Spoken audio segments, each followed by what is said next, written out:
Olá, meus amigos, olá, minhas amigas do LAC Concursos. Estamos aqui para uma aula de PIS, que é o Programa de Integração Social. A gente gosta sempre de gravar aulas específicas, né? Tá lá no edital. Seguro-desemprego é uma aula, abono salário é outro e, claro, PIS também será outro. Por que eu estou falando isso? Porque essa aula aqui é basicamente uma continuação da aula do abono salarial. Abono salarial, que esse assunto abono salarial foi abordado juntamente com o programa de seguro-desemprego. Então essa aula passa a ser uma extensão lá do abono salarial, onde a gente vai trabalhar basicamente sobre o PIS, né? Programa de Integração Social, tá certo? E claro que nós vamos ter que revisar alguns conceitos que nós já trabalhamos lá na aula do abono salarial. Professor, referência desse cara aqui. Duas grandes referências. Na primeira, claro, o site do Programa de Integração Social, é o site da Caixa Econômica Social, Caixa Econômica Federal.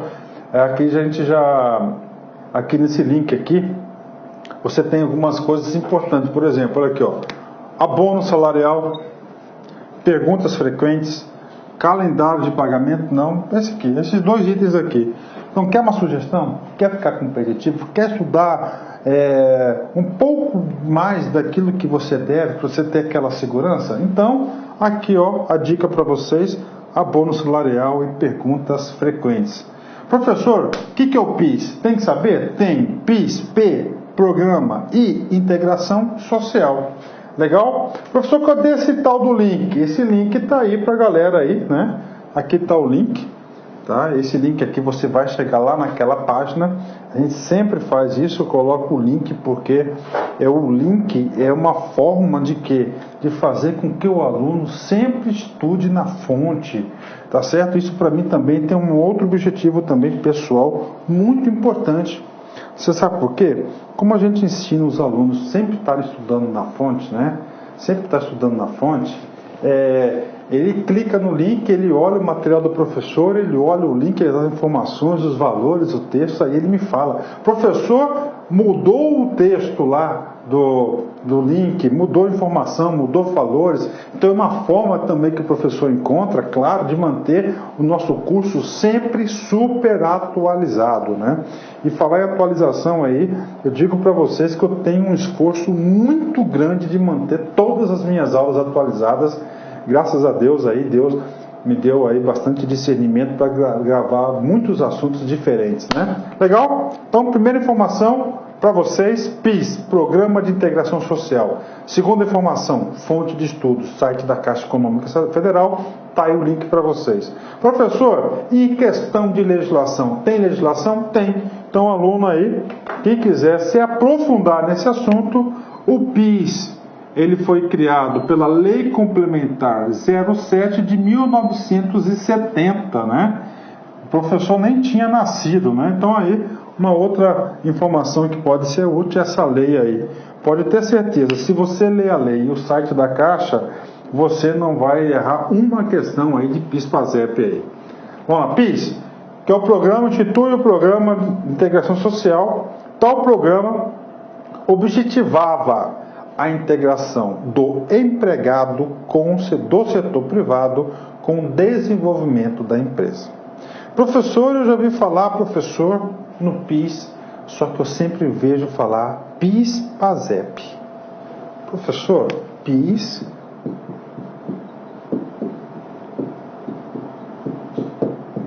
PASEP, certo? PIS-PASEP. Professor, o que é isso? Duas coisas. O PIS, preste atenção, ele é destinado para os CLTistas, CLT, certo? O PASEP é destinado aos servidores públicos, aos regimes próprios.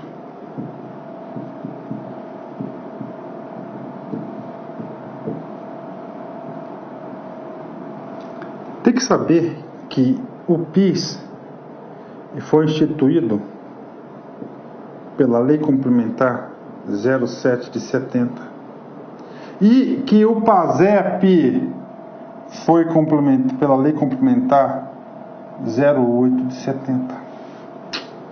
Aí. Professor, para que você falou do tal do PASEP, professor? Porque se a aula é do PIS, você sabe por quê? Porque é uma grande massificação de informações que falam PIS, PASEP. PIS, PASEP.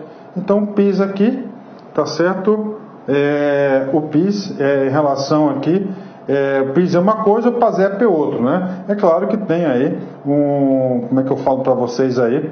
Tem aí muitas coisas em comum, mas importante dizer que o PIS é do CLT e foi criado pela Lei 07 de 70, o PASEP para os servidores públicos, ou seja, não CLTistas, e na 08 aí pode-se muito bem o examinador elaborar uma questão, certo? Pode muito bem aí elaborar uma questão falando que as coisas do PIS para o PASEP e assim vice-versa. É claro, o aluno do LAC concurso sempre tem que ficar esperto, né?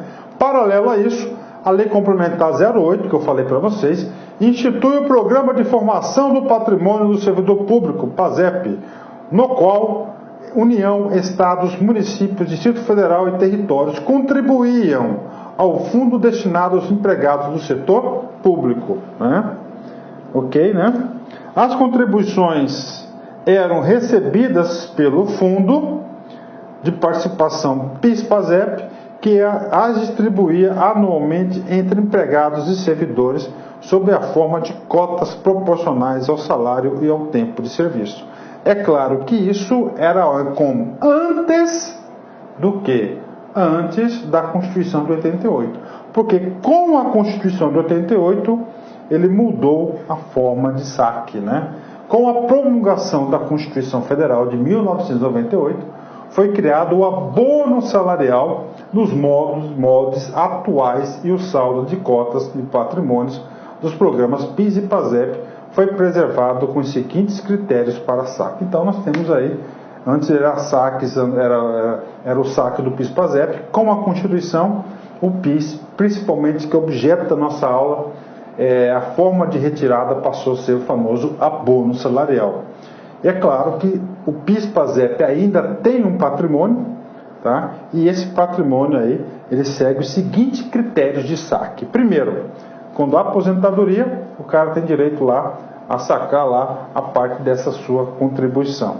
Invalidez permanente ou reforma militar, idade igual ou superior a 70 anos, transferência de militar para a reserva remunerada, titular dependente portador do vírus HIV, titular ou dependente portador de neoplasia maligna, câncer, morte de participante, benefício assistencial à pessoa portadora de deficiência e ao idoso.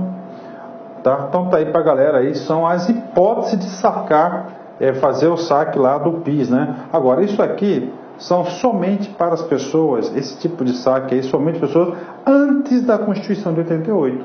Porque após a Constituição de 88, passou a receber o tal do abono salarial. Tá? Abono salarial. Tá? Abono salarial após 88, antes tem esse fundo aí, essa composição do fundo do PIS-PASEP. O abono salarial é gerido pelo Ministério do Trabalho do Emprego, MTE, e o PIS-PASEP é de gestão do Ministério da Fazenda. O pagamento do PIS é realizado pela Caixa e pelo PASEP do Banco do Brasil. Então aí, galera, muito importante, PIS, Caixa Econômica, é o agente financeiro, e o PASEP, o agente financeiro, é quem é o Banco do Brasil, né? Quem tem direito ao bônus salarial? Professor, por que você está colocando abono salarial? Porque é muito importante que o aluno saiba que quem financia o abono salarial é o fundo do PIS-PASEP, tá certo? Quem tem direito ao abono salarial, nós já falamos disso lá na aula do abono salarial, mas eu vou trazer um pequeno reforço pedagógico para a galera. Quem tem direito ao abono salarial são os trabalhadores que atendem simultaneamente as condições listadas abaixo. Primeiro, 5 anos listado aí, cadastrado no PIS-PASEP. Estar cadastrado no PIS-PASEP há pelo menos 5 anos. Professor, como é que o cara se cadastra no PIS-PASEP? As empresas, né, principalmente as empresas, são obrigadas a fazer uma declaração no final do ano, chamada de arraiz. E na arraiz, vai lá e vincula esse cara lá. ter recebido de empregador contribuinte do PIS/PASEP remuneração mensal média de até 2 salários mínimos durante o ano base que for considerado para atribuição do benefício. Legal, né? E ter exercido atividade remunerada durante pelo menos 30 dias consecutivos ou não, né, no ano base considerado para atribuição. E ter seus dados informados pelo empregador corretamente na relação anual de informações sociais, RAIS, no ano base considerado. Legal? Tá aí para vocês aí um pequeno reforço. Esse assunto já foi falado na aula de abono, e agora aí eu quero passar para vocês o seguinte: quero completar um pouquinho a aula de abono salarial. Quais são as categorias de trabalhadores que não têm direito a abono salarial? É importante, hein, cara? Não tem direito, né? Primeiro, trabalhadores urbanos vinculados ao empregador de pessoa física. Trabalhadores rurais vinculados ao empregador pessoa física. Então é o seguinte: empregador pessoa física, você não vai ter direito ao tal do abono salarial. Tem mais? Tem. Diretores sem vínculo empregatício, mesmo que a empresa tenha optado pelo recolhimento do FGTS. Empregados domésticos não têm direito ao abono salarial. Menores aprendizes. Qual é o valor do abono salarial? Nós já falamos, 1 salário mínimo vigente. Então tá aí para a galera, essa lei aqui complementar 07 de 1970, institui o Programa de Integração Social, é uma fonte de estudos também para os nossos estudos. E lá diz o seguinte, para completar nossa aula. Então a gente viu aqui a parte da Caixa Econômica, tá? E agora a gente vai ler lá na Lei Complementar 07 de 1970, alguns artigos, incisos, parágrafos aí que sejam relevantes para o nosso estudo. Lembrando que o nosso estudo aqui é o nome que a gente fala que é o estudo pragmático, né? Pragmático. É instituído na forma prevista nesta lei o Programa de Integração Social a promover a integração do empregado na vida do desenvolvimento das empresas. Parágrafo único. Para fins desta lei, entende-se por empresa pessoa jurídica nos termos da legislação do imposto de renda e por empregado todo aquele assim definido pela legislação trabalhista. Parágrafo 2º. A participação dos trabalhadores avulsos, assim definidos, que prestam serviço a diversas empresas em relação a empregatícios, ok? Não é importante, né? Vamos lá, o artigo 2º é importante para a gente. O programa que trata o artigo anterior será executado mediante fundo de participação constituído por depósitos efetuados pelas empresas na Caixa Econômica Federal. Está aqui uma prova, uma das informações importantes, por que isso aqui está na pauta do concurso da Caixa Econômica, né? A Caixa Econômica Federal poderá celebrar convênios com o estabelecimento da rede bancária nacional para o fim de receber os depósitos que se refere a este artigo. Então está aí, é a lei definindo, lá em 1970, que a Caixa Econômica é o agente financeiro do PIS, que é o Programa de Integração Social.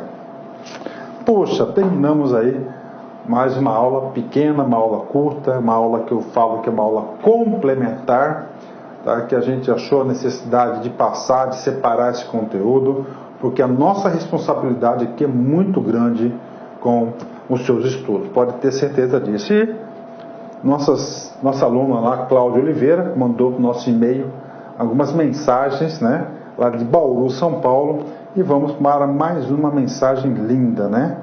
Olha aqui, não, olha que imagem bonita, né? A felicidade não é a ausência de conflito, é a habilidade de lidar com ele. Uma pessoa feliz não tem o melhor de tudo, ela torna tudo o melhor. Nossa, o que é isso, cara? A felicidade não é a ausência de conflito, ou seja, sempre você vai ter conflitos. É a habilidade de lidar com ele. Uma pessoa feliz não tem o melhor de tudo. ela torna tudo melhor. Exatamente, cara. Uma pessoa feliz, as coisas se transformam. Eu sempre gosto de falar nisso, né? Seja feliz, então. Tá certo? Meus amigos, minhas amigas, um fortíssimo abraço. Fique com Deus e até a próxima.